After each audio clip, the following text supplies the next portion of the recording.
دوستو آج کے دور میں ہمارے اس نئی جنریشن میں شاید ہی کوئی ایسا انسان ہوگا کہ جس نے دنیا کی کسی چھوٹی بڑی یونیورسٹی میں قدم نہ رکھا ہو،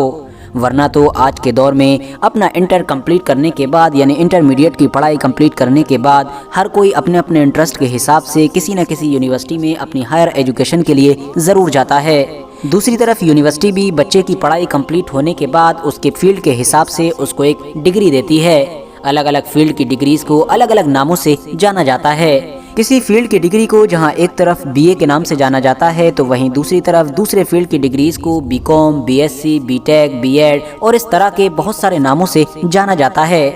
مگر دوستو، کیا آپ لوگوں نے کبھی یہ سوچنے کی کوشش کی کہ آخر آج کے دور میں ہم جس سسٹم کے حساب سے یونیورسٹی میں پڑھتے ہیں، یونیورسٹی جس طرح سے الگ الگ فیلڈ کے کورسز کے الگ الگ نام رکھتی ہے، ان کے بعد الگ الگ طرح کے ناموں کی ڈگری دیتی ہے، تو آخر یہ سارا کانسیپٹ آیا کہاں سے؟ اس طرح سے ایک انٹرسٹنگ وے میں پڑھائی کروانے کا یہ رواج شروع کس نے کیا تھا؟ یہ ڈگری کی پرتھا کہاں سے شروع ہوئی؟ یہ کورسز کہاں سے بننا شروع ہوئے؟ کس نے شروع کیے تھے اور آخر کب سے شروع کیے تھے؟ تو دوستو، آپ کو جان کر حیرانی ہوگی کہ یہ سب کچھ شروع ہوا تھا موروکو میں موجود اس یونیورسٹی سے کہ جس کو اس وقت ہماری دنیا میں موجود سبھی یونیورسٹیز میں سے سب سے پرانی یونیورسٹی کے طور پر جانا جاتا ہے۔ نہ صرف سب سے پرانی بلکہ سب سے پہلی یونیورسٹی کے طور پر بھی یاد کیا جاتا ہے۔ یہ ایک ایسی یونیورسٹی ہے کہ جس نے دنیا کو صرف یونیورسٹی کا ہی کانسیپٹ نہیں دیا، بلکہ اس کے علاوہ جو یونیورسٹی کے ساتھ آج کے دور میں ہاسٹل موجود ہوتے ہیں جہاں پر باقاعدہ دور سے بچے آ کر رہتے ہیں اور پڑھائی کرتے ہیں، ان ہاسٹلز کا کانسیپٹ بھی اسی یونیورسٹی سے شروع ہوا تھا۔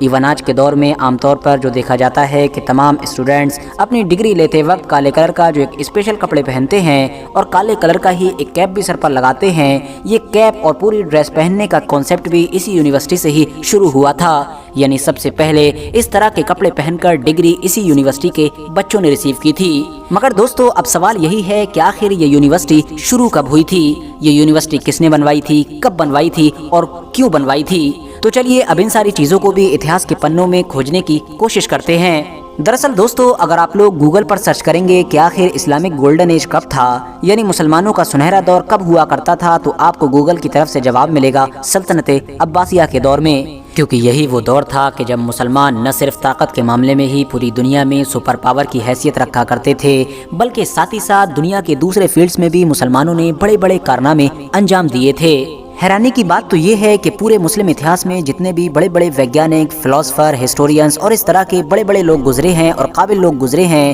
ان میں سے زیادہ تر لوگوں کا تعلق اسی دور سے تھا، بلکہ یہ کہیے کہ 60 سے 70% لوگ اسی دور میں ہی گزرے تھے۔ اور اسی دور میں ہی موروکو کی اس یونیورسٹی کی استھاپنا بھی ہوئی تھی کہ جس یونیورسٹی کو آج کے دور میں یونیورسٹی آف القروین کے نام سے جانا جاتا ہے۔ ایک ایسی یونیورسٹی کہ جو یونیسکو اور Guinness book of world record کے مطابق اس وقت ہماری دنیا میں موجود سبھی یونیورسٹیز میں سے سب سے پرانی یونیورسٹی ہے، یعنی کہ سب سے پہلی یونیورسٹی۔ اتنا ہی نہیں، ان دونوں کے ہی مطابق اسی یونیورسٹی نے ہی ہماری دنیا میں ڈگری دینے کا سب سے پہلے چلن بھی شروع کیا تھا۔ اور حیرانی کی بات تو یہ ہے کہ اس یونیورسٹی کی استھاپنا کرنے والا یعنی اس یونیورسٹی کو اسٹیبلش کرنے والا کوئی مرد نہیں تھا، بلکہ وہ تو ایک مسلم عورت تھی، ایک ایسی مسلم عورت کہ جن کا نام اتہاسکاروں کی طرف سے فاطمہ الفہری بتایا جاتا ہے۔ RH نیٹورک کے نالجبل فرینڈز، یہ بات ہے آج سے لگ بھگ 1200 سال سے بھی زیادہ پرانی، یعنی 9ویں صدی کے بالکل شروع میں آج کے دور کے ٹیونیشیا کے علاقے میں الفہری نام کے ایک بزنس مین رہا کرتے تھے،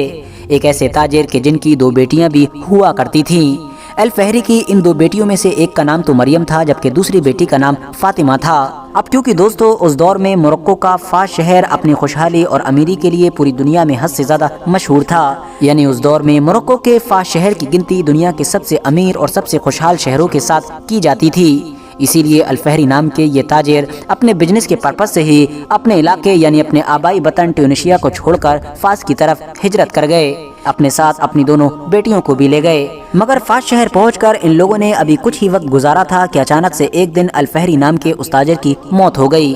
پیچھے بچی ان کی 2 بیٹیاں۔ ان 2 بیٹیوں کو وراثت میں اپنے باپ کا چھوڑا ہوا بہت مال ملا تھا۔ اس کے علاوہ یہ دونوں بیٹیاں قابل اور حد سے زیادہ پڑھی لکھی بھی تھیں، اسی لیے انہوں نے اپنے باپ سے وراثت میں ملنے والے مال کو صحیح جگہ پر استعمال کرنے کا فیصلہ کیا، اور اس طرح سے 859 عیسوی میں وجود میں آیا ایک ایسا ایجوکیشنل انسٹیٹیوٹ کہ جس کو آج کے دور کے حساب سے ہماری دنیا کی سب سے پہلی یونیورسٹی مانا جاتا ہے،